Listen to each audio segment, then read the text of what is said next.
If you've been struggling to get that loose, expressive brushwork that you love in oil paintings, the problem might not be your technique. It could be the medium you're using. I see this all the time with oil painters.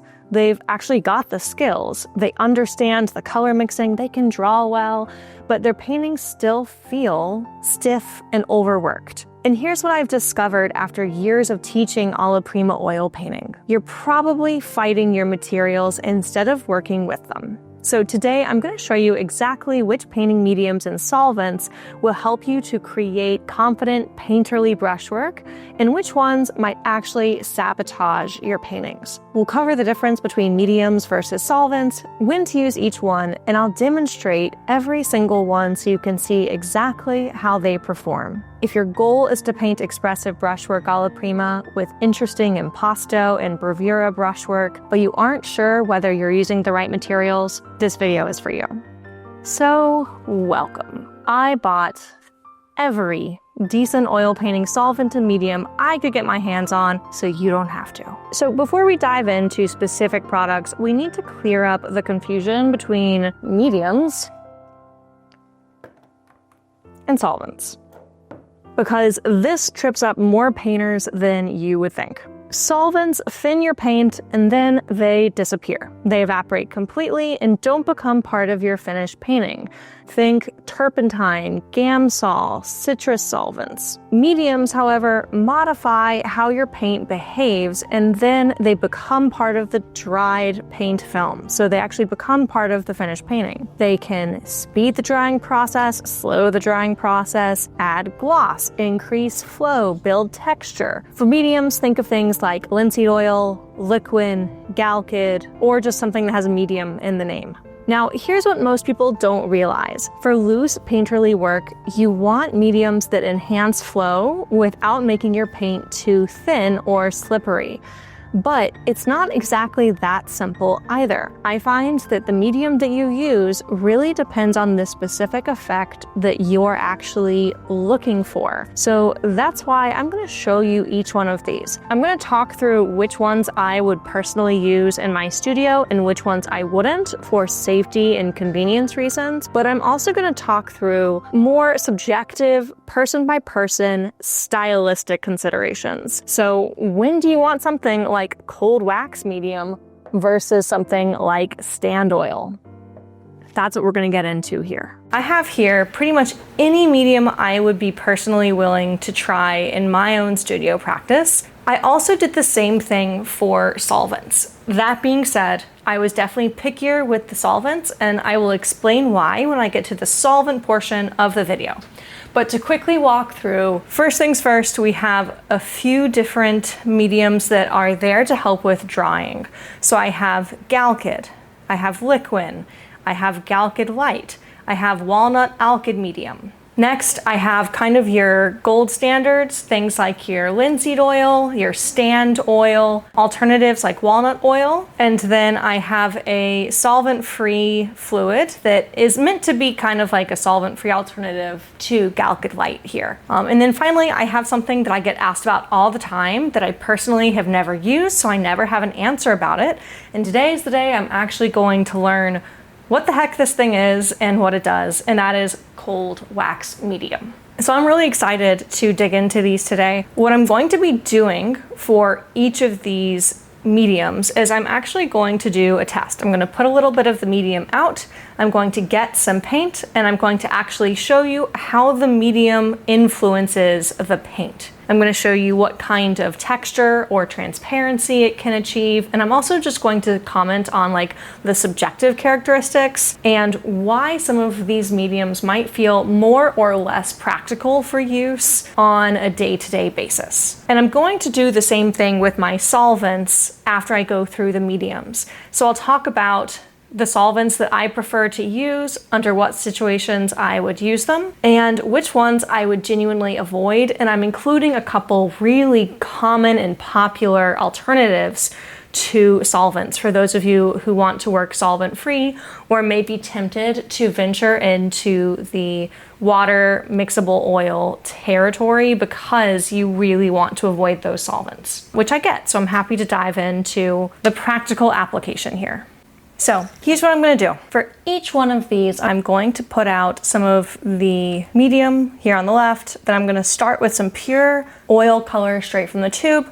And then I'm gonna show what happens when we kind of gradate this out. And then I might have a little section here at the end for just kind of showing what can happen if you really try to like build up texture with that thing, or maybe just like an extra section to show off some of what that medium is known for. I want to use a color that I think will really thin out beautifully and show the full range of what oil paint can really do when you play with its transparency. And I just so happen to have my official oil paint set through Visari. So I'm gonna unbox that for all of you, and I'm gonna go ahead and pick a color here. So this is the Chelsea Lang Core Portrait Palette. This is so cool. This is the first time I'm really like diving into this and actually taking these paints out of the box. I just love the little like the packaging of this. By the way, if you are a portrait painter, if you work alla prima and you would like to use the same paints that you see me use in all of my videos, there is a link down in the description to this specific set. Okay, so here's what I think would be great for this. I'm thinking of this ruby red. This specific pigment is the equivalent of permanent rose. Now, I believe this is a like semi-transparent color. I might actually experiment with like a couple of different options, but because this is going to be really bright and show up well on camera, I think this is the one that I'm going to stick with for today. So I've got my color. I've got all these freaking mediums. Now what I think I need from here would be a palette knife and then a brush, and we can maybe show both. I think I'm gonna choose one of my rosemary brushes here, and I'm gonna stick with that for this particular video. So I'm just choosing one of my rosemary evergreen filberts for this, so I can really like load up a heavy amount of paint. And with that, I think we should be good to go. Okay, so I want to start with a controversial one, which is Liquin. Liquin is the medium of choice for folks who want something to dry faster. What I find is really common is that the people wanting to use Liquin are actually coming from something like acrylics, and they're really worried about how wet the oil painting is going to feel, and they want that sense of control they have in acrylics. The problem with this is, well, I mean, it kind of keeps things feeling like acrylic. There is another problem as well, which is there is a joke between my painter friends and I that, boy, can you get high off of the fumes from this product.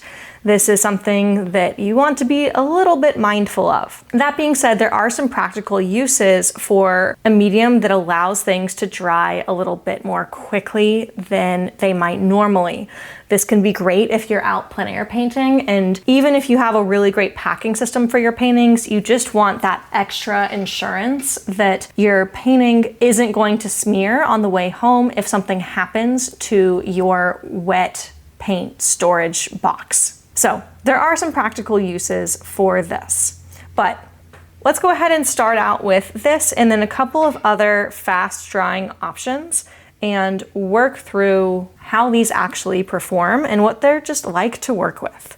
So I have Liquin up first. I'm gonna play with some Galkyd second.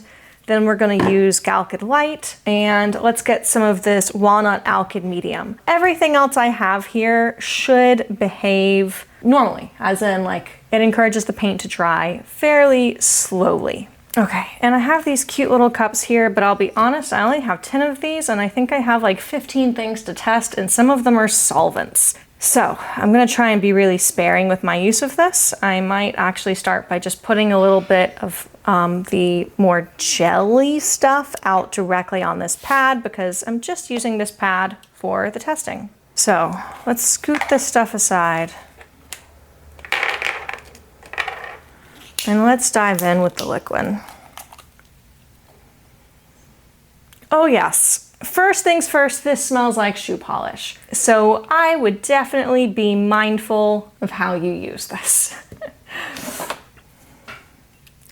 I'll be completely honest, I'm not quite sure the functional difference between Liquin and like an Alkyd dryer. In theory, these two things should actually perform pretty similarly.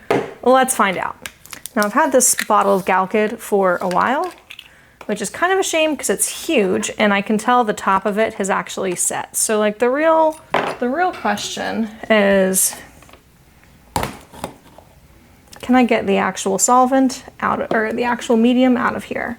Which it appears that I can.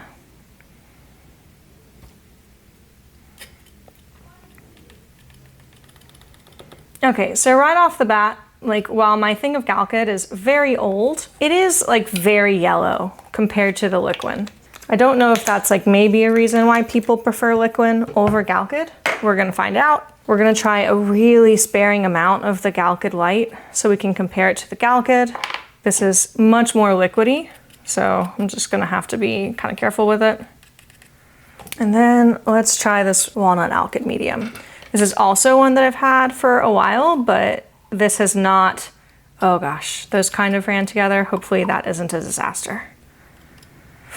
Funnily enough, I've actually seen painters like Daniel Keyes. I think he has a demo where he uses walnut oil in lieu of solvent for an initial wash of paint. And I suspect the reason for that is that it just behaves a little bit more thinly, or might be a little bit more fast drying than just linseed oil. I'm not actually sure the technical reason, but based on how runny that is, I could totally see using this in an earlier stage of the painting. All right.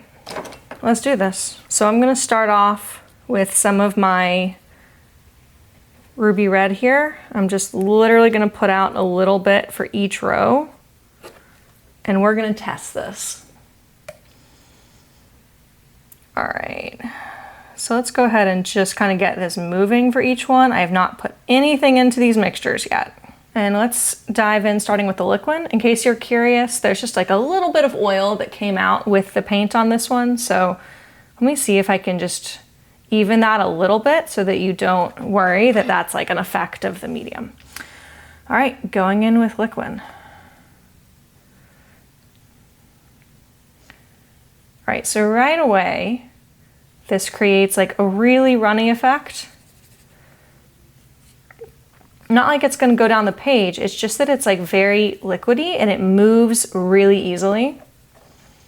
And if I just like kind of keep messing with this, I keep getting a little bit more paint in the brush that was just like higher up and hiding out, we can kind of see how this gradates out. I'm gonna see if I can't like even this out a little bit more so you can see the full gradation. And then just for yucks, let's like grab a little bit of almost straight medium at the end. So the main thing that strikes me about this stays nice and wet. Very quickly, the paint gets to a place where it just really wants to move and cover this surface, which for some painters is really nice. Incidentally, one thing I will say is that one of the most common questions I get from my students is they just don't want to have to use a medium that much. They would much rather use a brand of paint that just doesn't require that they add it. I know that that's kind of the impetus for Mark Carter's Geneva paint line. And I know some painters really prefer not having to think about adding medium to their mixtures. And you know what? I think that's fair. For myself, while adding medium has kind of become automatic, I do know that for certain colors like titanium white, that often comes out of the tube just really stiff, and having to continually add medium to it to get it the consistency I want is kind of a pain. So that's actually one thing I really love about Visari. I don't say this because I have a paint set with them. That's actually the reason why I'm happy to have a paint set with them, is because the consistency of their paint just tends to be a little bit more creamy from the start rather than being like really stiff, like, you know, old drying toothpaste. I'm sure some of you have had that experience with colors like your burnt umbers or your titanium whites, where it just starts to get so stiff, it feels like it's just difficult to even get out of the tube. This is a brand of paint that errs on the creamier side, so if you like a creamier effect, but you don't want to be dealing with medium all the time, that might be a nice workaround. Let's go ahead and play with the Galkyd next. That's the second one here. Right away, the Galkyd has a lot of body to it. Like I literally picked it up and a string of it just kind of followed me, which I was not expecting. One thing I am noticing is I kind of have to like go back and pick up the Galkyd a little bit more just because it has a little bit more body than the Liquin does. I don't know whether this would dry a little bit yellower than the Liquin. I just personally don't have that experience with it. But it is kind of interesting to see this slight difference in how the paint behaves. With the Liquin, I can kind of see almost like this watercolor effect, where look at how the paint becomes more opaque right at the edge of the stroke. Whereas with the Galkyd, I really have this like feathering at the end and the paint doesn't kind of pool into the edges here. That comes, in my opinion, down to a difference in the texture and like the viscosity of this particular medium. Now let's go ahead and test this with Galkyd Light.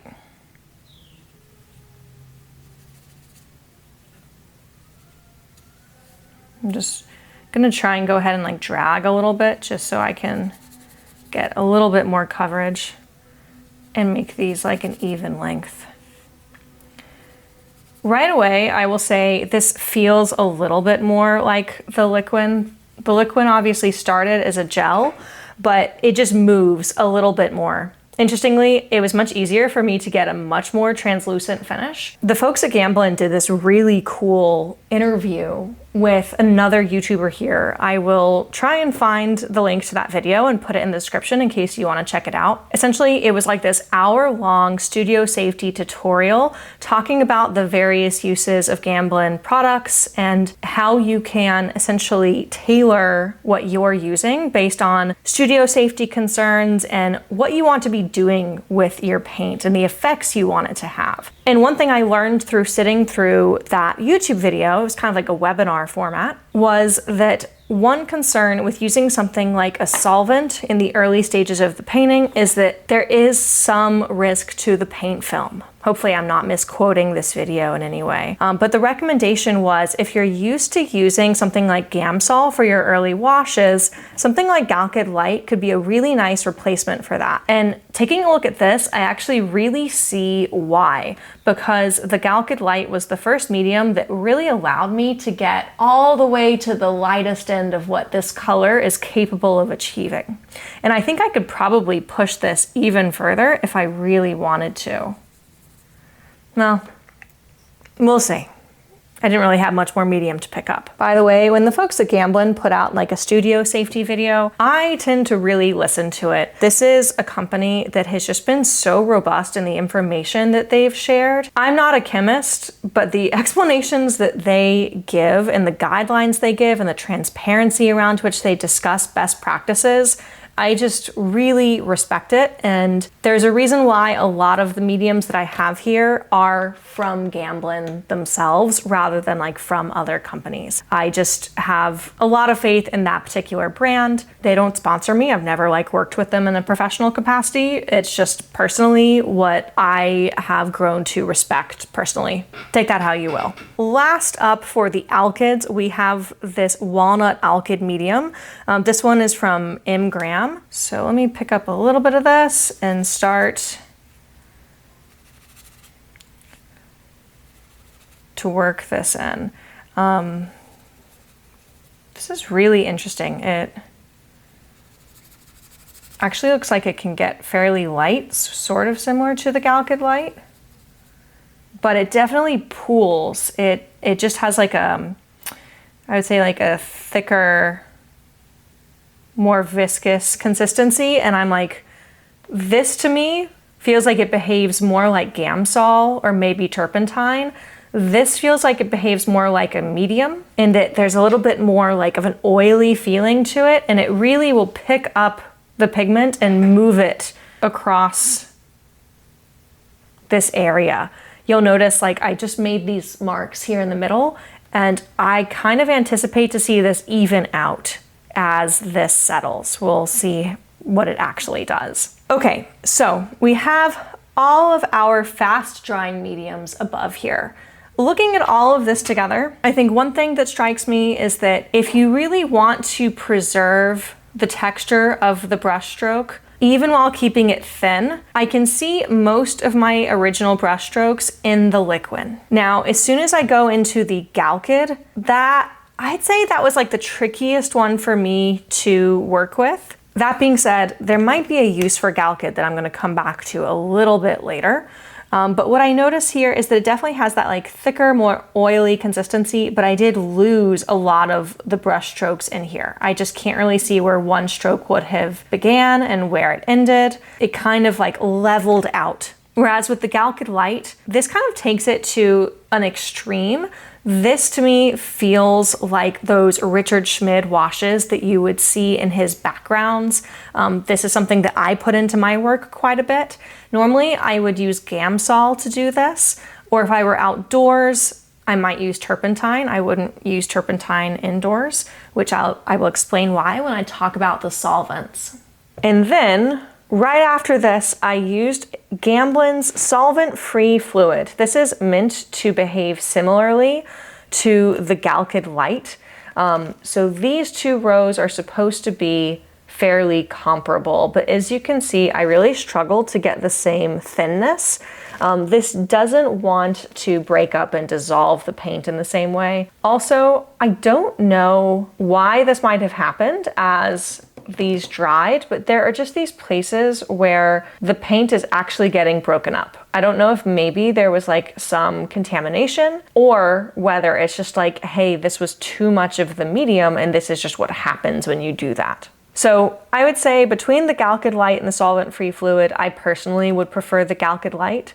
Now the downside to the Galkyd Light is that it does contain just a little bit of Gamsol in there, so it's not completely solvent-free, whereas this is. But we can talk about working solvent-free in just a minute. Then next I have Walnut Oil. So this is another mg, so this is going to be really equivalent to the Walnut Alkyd medium up here, but as you can see, I can still use quite a bit of this. It won't thin out. I don't think it's really intended to, but it did create a nice flow. One thing I did learn is that the walnut is a very runny medium. If you compare this, even like linseed oil has a little bit more viscosity, and then if you compare that to like stand oil is very honey-like. So when I went ahead and I used that walnut oil, I definitely noticed that there was just a lot of flow that I got out of the paint. Speaking of linseed oil, this is what the very next row is. This is just regular old linseed oil. It is a staple in the studio for a reason. This flowed really, really nicely. Obviously, as you can tell, as you get to the end here, it maybe isn't quite as predictable, but if you're keeping your paint relatively opaque, it gives you a nice amount of just like movability. But I think between linseed oil and stand oil, I really liked the stand oil, especially if you're looking for more opacity, because you can see I got this really nice thick mark and I was able to drag that for quite a ways. Now I did have some areas where this broke up within a few hours after making the mark initially. I'll be honest, this could totally be user error and me just not necessarily having enough pigment load in that part of the mark. And then down here, we get to these places where actually a few of my mediums got kind of pooled up, which is not ideal. So the stand oil does this, the linseed oil does this, the walnut oil did this a little bit, and then the walnut Alkyd medium did this. The Galkyd Light didn't, because it is designed to dry quickly and it's designed to be really good at thinning things out. The solvent-free fluid pooled a little bit, but it wasn't quite as noticeable. But then we come to my personal go-to medium, which is Gamblin's Solvent-Free Gel. Here is why I really like this. It comes in a tube. You can lay it out on your palette the exact same way you lay out your color. You can pack it away without fear that the bottle might break open and you'll spill medium all over your plein air kit. It's so neat and it's really versatile. I had to use more of this compared to something like the Stand Oil or the Linseed Oil, but you can see I got like this really nice even drag and I didn't get any kind of strange separation after this started to settle. What I also like about this is that I can take this pretty thin if I want to, but it also will preserve a good amount of texture if I want to keep things thick. So speaking of texture, let's go ahead and talk about that piece, because up until now, I've really been focused on fast drying mediums at the top, and these fast drying mediums are really ideal for thin paint. It's not to say, I'm sure there's some manufacturer's directions that say that you can use something like Galkyd and you can get some impasto, but clearly these respond well when the paint is thin. I would say these more standard oils also really encourage the paint to kind of level and smooth out, but they do want the paint to be like a little bit thicker based on how this performed. But what I like about the gel is that I'm kind of getting best of both worlds and it's super convenient. But you might not just be focused on painting thin, especially if you're an alla prima painter. So let's go ahead and take a look at what happens when we want to get some impasto. So here in this test, I played with two different things. First things first, for the first time ever, I busted out cold wax medium. This is something my students have asked me about over and over, and I had never tried it before. So you can see here, I have a little bit of my cold wax medium that I put out, and then I mixed it in with my Visari Ruby Red here. One thing I did notice in mixing these together, on the back of this, it does say that it creates a matte effect. And what I noticed is that if you kind of compare the Ruby Red that I have here to the Ruby Red that I have here, this looks just a touch lighter and maybe a little bit less like deep and intense. It feels just a little bit more pink, like 1% more chalky compared to what we have here. But what's cool is that I get so much of this really hard texture in here, and that's really unique. Like that would be really fun if you were the kind of painter who really loves to play with texture. So then I compared this to my solvent-free gel, because like I said earlier, the gel is nice in that you can build up a little bit more thickness, but you can see the thickness in here, it's definitely a little bit like more rounded and smoothed over. So I can build up some impasto, but I'm not necessarily getting the nooks and crannies that I get from the cold wax medium. And then next, I wanted to do another test. So earlier I talked about how Galkyd Light is excellent for painters who are wanting to get a wash down on the canvas. And so this is often comparable to using like Gamsol to do the same thing. I've always used Gamsol for this. I personally am really influenced by painters like Richard Schmid, who are known for having these really beautiful washes of paint in their backgrounds. And I believe in some of the earlier works, this might have been done with Turpentine, but eventually those were done with Gamsol. And I'll talk a little bit more about solvents in a moment, but I know a lot of folks are really averse to having solvent in their studio space at all. And on a personal note, I'm really prone to migraines and I really want to avoid migraine triggers. I've never kind of proven that using Gamsol will make it more likely that I have a migraine, but also if you're a migraine sufferer, you know, like why on earth would you risk it? So I'm personally very invested in this question of whether using a lower solvent option like Galkyd Light could be a nice replacement for this. On top of which, the folks at Gamblin indicated that this would actually yield a more archival painting versus just using the Gamsol wash. Now, I'm not a chemist or a material scientist, so I can't really weigh in on like how true that statement might be, but the folks at Gamblin have been so transparent in sharing all of these things that I'm inclined to just trust them. So on my top row here, I have a test of my Galkyd Light, just like I had on my previous sheet. And then below here, I have a test where I use my Gamsol. Now, one thing I noticed with the Gamsol, I would say I have a little bit more control with the Gamsol. So I kind of like how I have a little bit more of the brushy texture in the earlier parts of this gradient. And I don't have this thing that happened where it sort of pooled the way that it did for the Galkyd Light. Now this could totally be user error, which is true for a lot of these. I'm testing a lot of these mediums for the first time, and I'm just embracing that spirit of experimentation. So I don't want you to think this is like the definitive expert review or something went badly on here. It's because it's not a good product. This is simply a like genuine behind the scenes look of my first impressions of this and kind of how I would use this in my own studio practice. So my first test of Galkyd Light from my other sheet, I think actually looked much better than this. One thing I notice is that the Galkyd Light, the pigment tends to kind of pool at the edges of where I put the medium down, whereas with the Gamsol, you can see it like settles in a little bit more evenly. But I definitely pick up a little bit more of the texture of the linen this is sitting on. So I actually think these are pretty comparable, and while this does have a small amount of Gamsol in it, it is much less than if I just had an open container of Gamsol. So this could be really helpful for painters who are on the go. I'm really excited to actually use this product more. But now let's talk about solvents and working solvent-free, because I know this is a big one. So we've already done our Gamsol test here. Here are the reasons why I am gonna be pretty selective in what mediums or what solvents I actually show you in this portion.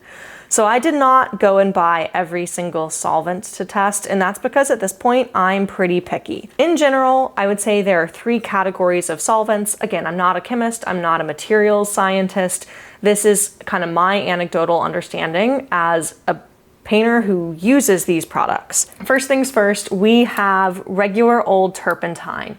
This is the OG. I have this in a canister here, but you know, it would come in a container like a lot of the things I've shown you. This is the reason that people associate oil paints with being smelly. If you just open a tube of oil paint, you will know it doesn't actually have a smell. And that's because it's just pigment, the same thing as you would get in your acrylics or your watercolors, and then vegetable oil. That's it. Usually it's linseed oil, which again, I can open up my thing of linseed oil. And like, yeah, it smells like vegetable oil. There's nothing remarkable about the linseed oil. It doesn't have an odor, it doesn't have fumes, nothing that sets off my senses. But if I open up this turpentine, oh boy, does this have an odor. And it used to be that this was kind of required for anyone oil painting because we simply hadn't developed decent alternatives to this. Now we do. So here's the lowdown. I'm gonna show you a really quick test of comparing turpentine to Gamsol. I am doing this inside of my studio. This is 100% not recommended. Technically, I would go outside for this, but it's raining and I'm only gonna have this open for a short time. So what I'm kind of expecting to see is the turpentine actually does behave a little bit differently. Turpentine tends to tack up really fast, and it has like a slightly different viscosity to it compared to the odorless mineral spirits. It's also just like a stronger solvent in general. So there are some advantages to it, and I do know some plein air painters who will use turpentine when outside because the ventilation is so good because you're in the outdoors that they're just not super concerned about this. But I will give you the disclaimer right now, don't use this indoors. I'm gonna start by getting a little bit of my paint here and starting a new row. And then I'm gonna open this sucker up and try not to breathe in too deep while I'm narrating.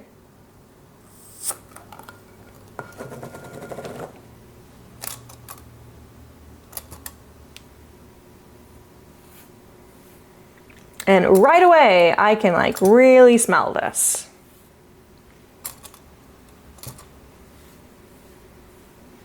And as soon as I have gotten enough coverage, I'm at least going to cap this. And just for the sake of kind of making this similar to what we saw before,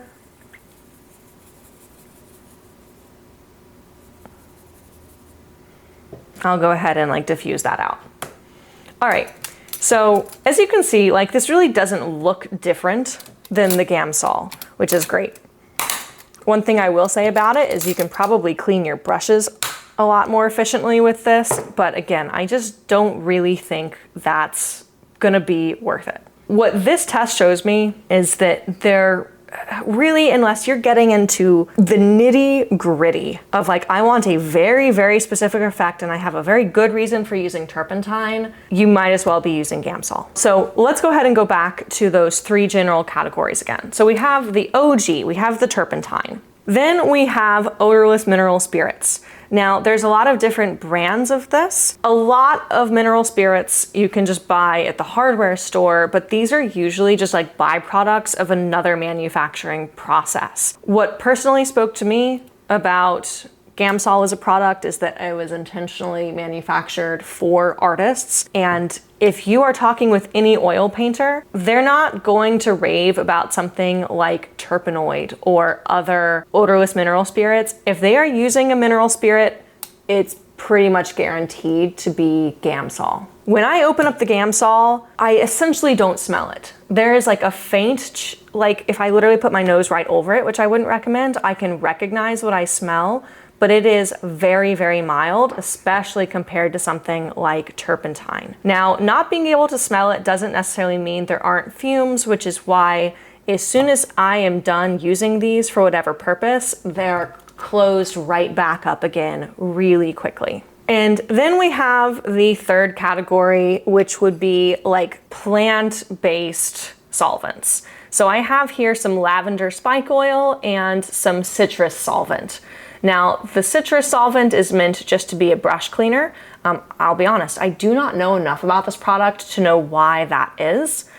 So we're gonna do a quick test with this. This is lavender spike oil, and this is marketed as being a safer natural solvent for oil painting. That's what it says here on the bottle. Here's my gripe with that. There is nothing, there are no regulations or governing bodies that actually validate this. This is all just kind of down to marketing.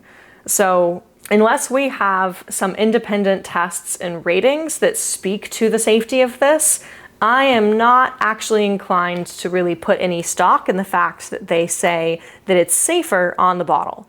There's nothing stopping that from just being marketing. And what we will see as I open this up and pour a little into my container here, this stuff definitely has an odor. So for myself, this became really apparent because at a previous Portrait Society conference, I was sitting for a portrait and someone had just purchased some of the spike oil.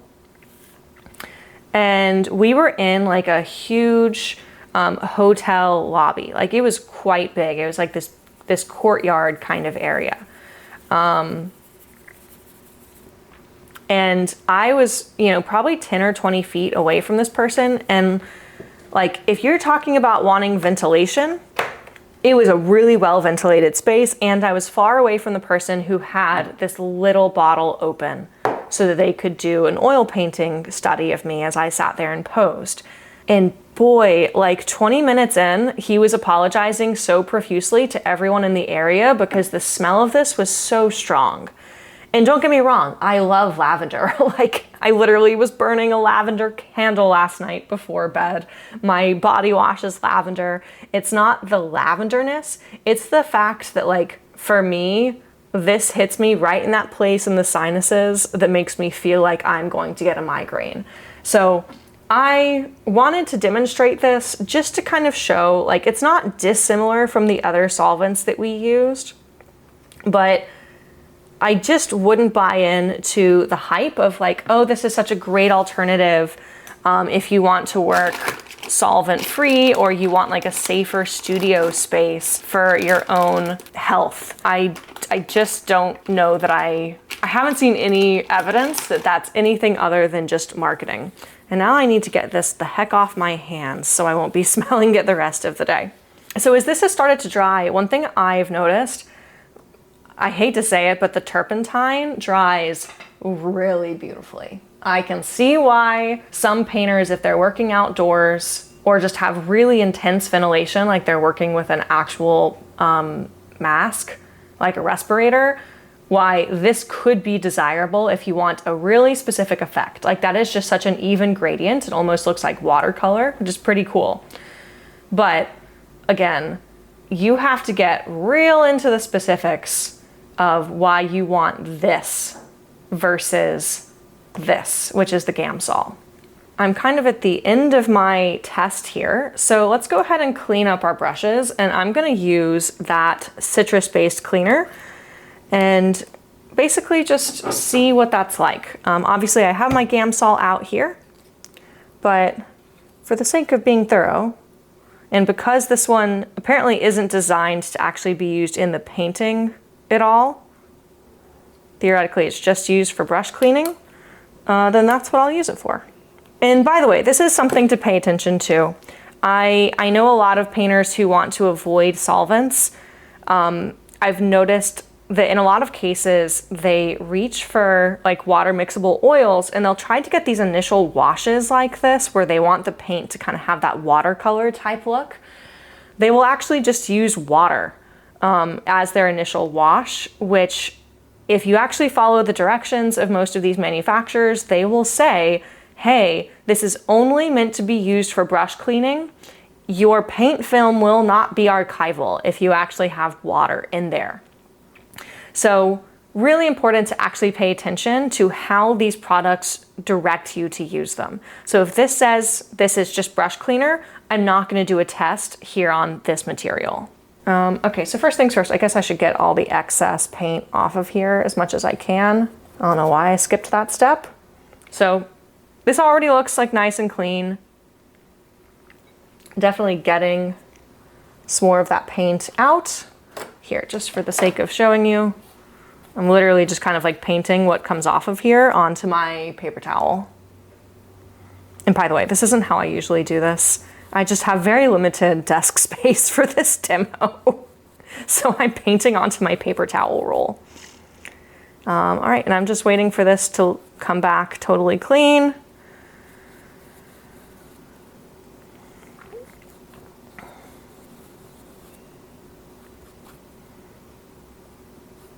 Really trying not to like pick up any more of the pigment when I dip back in. So I'd say, like, just anecdotally, I didn't get my brush super dirty, but you know, this behaves about the same as like Gamsol for this purpose. Like I'm not like, wow, it's so clean, but it does the job. But here's the thing with this. This also has a really intense smell that goes straight into my sinuses, and I honestly wouldn't be super surprised if later today I do have a migraine from all of these fumes. Now, could I potentially point it to one specific thing?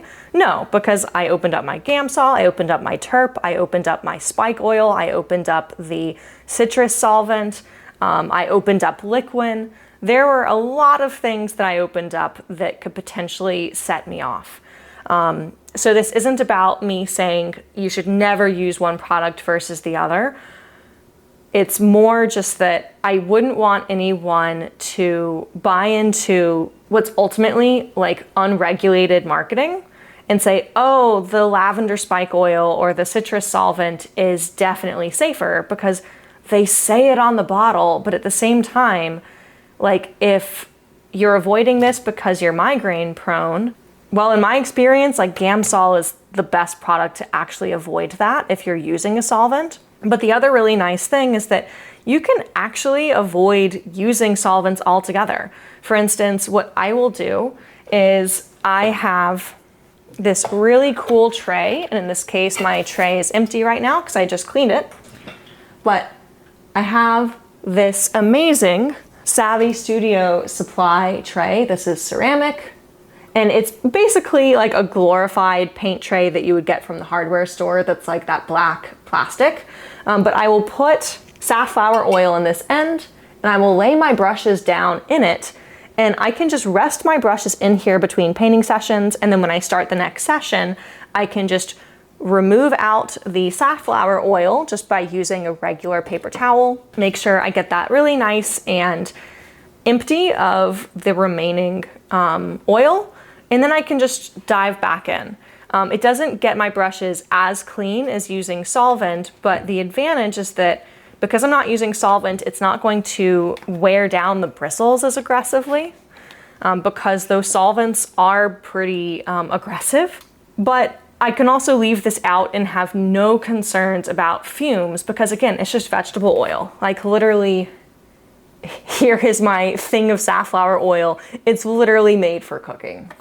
So I will use that as a way to clean my brushes without using any solvents. And then additionally, if I ever find that my brush is accidentally dry with paint in them, this thing is my best friend. This is Murphy's Oil Soap, and I can actually use it the same way. I can just deposit it in that brush cleaning tray. Now I would have to do it when it's clean. I wouldn't mix it with the safflower oil. And I can rest my brushes in there for 24 to 48 hours.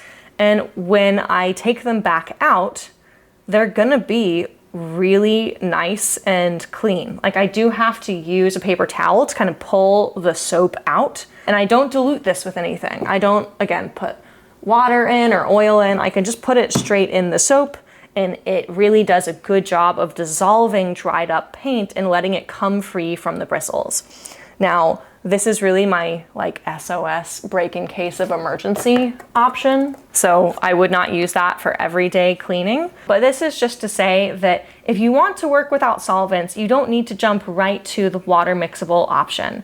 You really have so much potential. All right, so putting all of this together, if you are an alla prima oil painter and you are trying to figure out what medium is the right one for me, well, I'd have to say that if I were picking just one option, I would go with something like the Solvent-Free Gel. This is really similar also to Rublev's Oleo Gel. I actually started with that product first, and then I used up an entire tube of it and was picking up a replacement just at the local art store where they had Gamblin products versus Rublev products.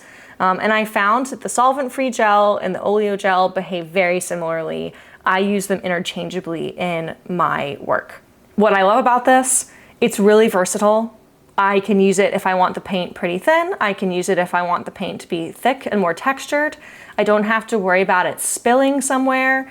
I don't have to worry about getting little cups to deposit it in. I can just put it right out on my palette along with any other paint colors, and it's just gonna be good to go, which, I mean, we love.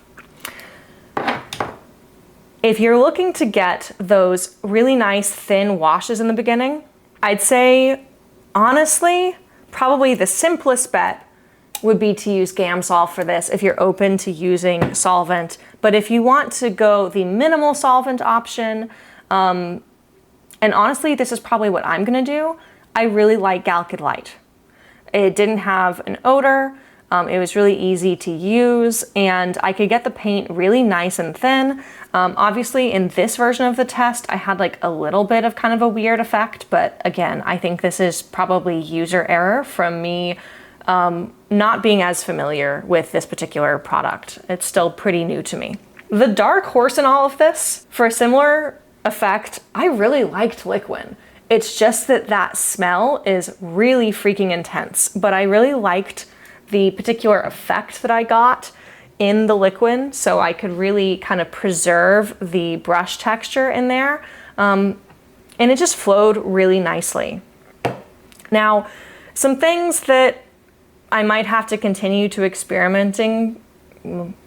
Now, some products that I'm not like throwing away, in fact, I don't think I'm throwing away any of these products, but some things that maybe didn't like hit home with me immediately. For me personally, I kind of had this reaction of like, why use Galkyd when I have Galkyd Light? Why use the Walnut Alkyd medium when I have these other fast drying mediums? I guess the reason I would use this is if I want to use it very, very sparingly. The walnut oil is really interesting. I've seen some painters like Daniel Keyes actually use this in the early layers of a painting, sort of similar to what we're going for here with these washes of like these solvent-based washes or the Galkyd Light wash. But I'll be honest, I just don't know enough about this, but it's a very like watery sort of oil. I could see how, because it's so runny, it might be nice in the underlayers if you are working alla prima and you don't have to worry about fat over lean as much. The solvent-free fluid. This is a safflower oil-based alternative to Galkyd Light. It is completely solvent-free. I just, when I compared these, I was just like, why would I not just use Galkyd Light?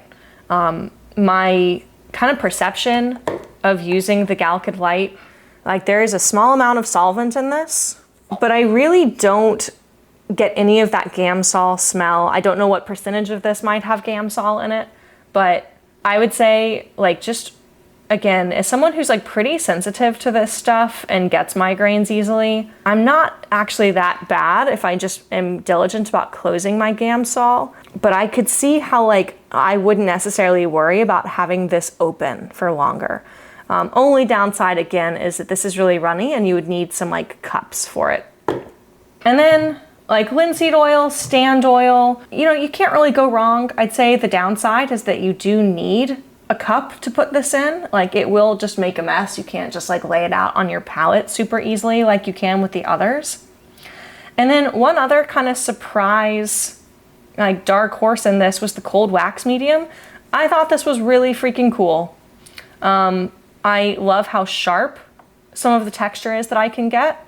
I am really curious whether this color would like richen back up with a gloss varnish or whether it kind of stays the like slightly duller color that you get as this mattes down.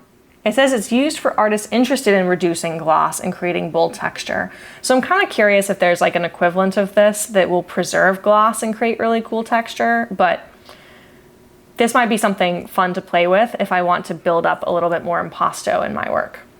I won't lie, it kind of hurt my soul to see how beautiful the turpentine was, but again, if I'm using turpentine, you can bet I am outside for that portion of it. And I will let that tack up before I bring this back into the studio so that I can minimize that fume exposure.